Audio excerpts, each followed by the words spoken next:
बिस्मिल्लाहिर्रहमानिर्रहीम। अस्सलाम वालेकुम नाज़रीन, आप देख रहे हैं BBC 11 हेडलाइन न्यूज़। मैं हूं Ibrar Hussain. Programme brave views with Sardar Amin Khan Jatoi के साथ। अस्सलाम वालेकुम जी, कैसे हैं आप? सरदार साहब, आजकल ज़्यादती के केस जो है वो बहुत तेज़ी से रौनमा हो रहे हैं ख़वातीन और बच्चों के साथ जो है, इस बारे में आपका क्या कहना है? बिस्मिल्लाहिर्रहमानिर्रहीम। इब्रार साहब, ये बड़ा ही अलमिया है और इस हवाले से सबसे बड़ी जो चीज़ है बतौर मुआशरा और बतौर कौम हमें समझने की भी ज़रूरत है। ना सिर्फ समझने की ज़रूरत है बल्कि इस हवाले से हुकूमत को भी कोई ऐसे आगाही प्रोग्राम जिस तरह बहुत सारी चीज़ों पे चलते हैं चलाने चाहिए। लेकिन इब्रार साहब, यहाँ पे सबसे बड़ा जो चीज़ यहाँ पे पैदा हो रही है वो यहाँ पे ये भी हो रहा है, ये कल्चर परवान चढ़ रहा है और इस कल्चर में अब बहुत सारे ऐसे फेक केसेस भी नमूदार हो रहे हैं जिसमें प्लान तरीके से किसी न किसी शहरी को फंसाया जाता है। आप देखिए कि बहुत सारे शहरों में ऐसे ग्रुप पकड़े भी गए हैं और पकड़े भी जा रहे हैं जो कि किसी भी जिसे कहते हैं खातून को ग्रुप्स में डाल के किसी के साथ उसकी कोई सेटिंग या इस तरह के मामला करवा के तो क्या किया जाता है, उस शहरी को फिर ब्लैकमेल किया जाता है और उसके खिलाफ मुकदमात के इंदराज करवाए जाते हैं और फिर उसको सुलह के नाम पे उससे पैसे बटोरे जाते हैं। तो ये सारी चीज़ें, और क्या होता है अब देखेंगे, ये जो परसों 3 दिन पहले एक गुजरांवाला में वाक़या हुआ है, उसमें जो पुलिस ने जो वहाँ पे तहकीकात की हैं उसमें सबसे बड़ा जो आप देखेंगे पहलू क्या निकला कि उसमें ये बताया गया पुलिस ने कि ये औरत से बयान जो है इससे पैसे लेके या पैसे दे के बयान दिलवाया गया, जबकि ये एक बिल्कुल झूठा और बिल्कुल एक मन गढ़ंत वाक़या है। इन चीज़ों के ऊपर जो है इब्रार साहब हमें सोचना चाहिए और इसके सद्देबाब के लिए हुकूमत को कोई ना कोई कानून साजी करनी होगी। अब देखें, जहाँ पर ये सवाल पैदा होता है कि बच्चों के साथ ज़्यादती के जो केसेस रिपोर्ट हो रहे हैं, तो ऐसे केसेस का तो मामला सीधा सीधा आप जिसे कहते हैं कि जितनी सख्त सज़ाएं रखेंगे, आप जितना ज़्यादा शिद्दत के साथ लोगों को सज़ाएं देंगे तभी लोग इबरत पकड़ेंगे। अच्छा, बिल्कुल आप ठीक कह रहे हैं सरदार साहब। मुजरम के ज़हन में यही बात होती है कि अगर मुकदमा हुआ भी तो सुलह पर जो है वो बात खत्म हो जाए, पैसे दे के बच जाऊंगा।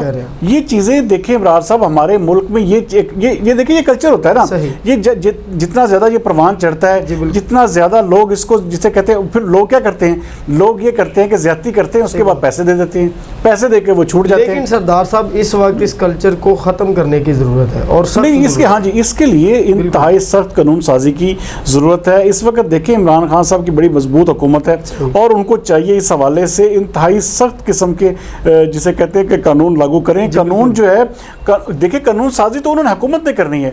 अब यहाँ पे आप देखें कि ये जो जब से ये मोटरवे का सानिया या मोटरवे का वाक़या एक पेश आया है, तब से लेके अब तक आप देखें कि पहले केसेस कम रिपोर्ट होते थे, अब उसकी शिद्दत जो है इतनी ज़्यादा बढ़ चुकी है कि एक एक दिन में आप 10-10 जगहों पे सुन रहे हैं जो है बिल्कुल 1-2-4 वाक़े जो है ना, ये तो मामूल बन गया है जी। अब तो ये देखें कि एक एक दिन में आप ऐसे 10-10 वाक़े सुनते हैं, तो ये क्या है।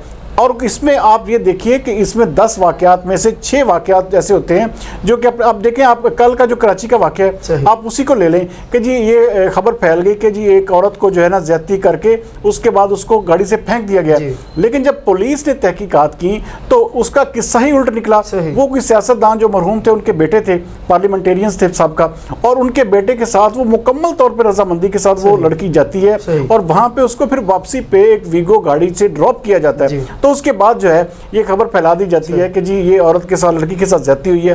देखें, ये हमारे इसमें सबसे बड़ी बात है, मीडिया के किरदार को भी देखना चाहिए। हमें तब तक कोई ऐसी खबर नहीं चलानी चाहिए जब तक उसकी ऑथेंटिसिटी, जब तक उसकी जो मुकम्मल तौर पे हम मुतमिन हो जाएं। देखें, मैं एक बतौर, अगर मैं एक इदारा चला रहा हूँ ना ये न्यूज़ ब्रॉडकास्टिंग का, तो मैं कभी भी खबर नहीं देता जब तक मुकम्मल एविडेंस, जब तक मुकम्मल उसके हवाले से सारी चीज़ें मेरे इल्म में ना आ जाएं, मैं उस खबर को बिल्कुल नहीं चलाता। देखिए, आपकी ज़िंदगी तबाह करने वाली बात होती है। आप किसी औरत के बच्चे के या किसी भी ख़ानदान के बारे में जब आप ऐसी खबर चलाते हैं तो उससे ये होता है कि वो ख़ानदान दोबारा ज़िंदगी में चलने के काबिल नहीं रहता। तो इन चीज़ों के हवाले से हुकूमत को सख्त कानून साजी करनी होगी। जो ये फेक किस्म के केसेस करवाते हैं, इनके खिलाफ भी हुकूमत को हरकत में आना होगा। पुलिस और दूसरे सिक्योरिटी इदारे जो हैं, इनके वो इंतहाई सख्त एक्शन लेने होंगे। और जो ये करते हैं, और जो खास तौर पर देखें ना, ये अब हुकूमत ने 302 या दहशत गर्दी का कोई वाक़या होता है ना, तो होता क्या है कि हुकूमत जो है वहाँ पे خود پھر مدعی بن جاتی ہے. صحیح بات. جب اسٹیٹ جو ہے نا بن جاتی ہے نا اس کی مدعی, تو پھر جو اگر معاف بھی کر دے تو وہ کیس ختم نہیں ہوتا.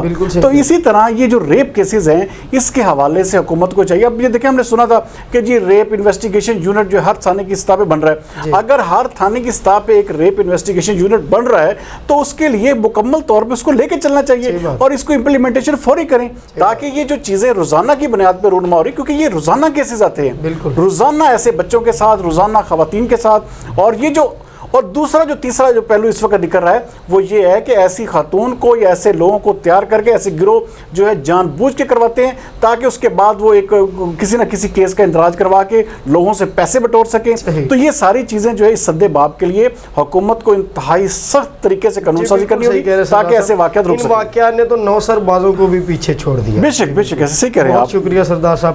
ناظرین, آج کا پروگرام بریو ویو اختتام کو پہنچا. کل تک کے لیے ہمیں دیجیے اجازت. پاکستان زندہ باد.